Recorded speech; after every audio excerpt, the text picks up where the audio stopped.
বিএনপির সাংগঠনিক সম্পাদক সাবেক এমপি এম ইলিয়াস আলীর নিখোঁজ হওয়ার ১৩ বছর ৩ মাস হয়েছে বৃহস্পতিবার।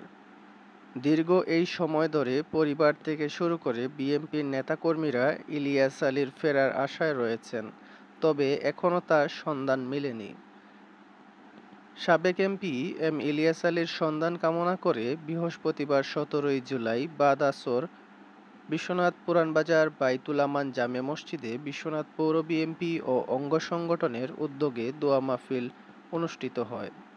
দোয়া মাহফিলে গুম নামক অপরাজনীতির শিকার এম ইলিয়াস আলী ও আনসার আলীর সন্ধান কামনা করে মোনাজাত করা হয়।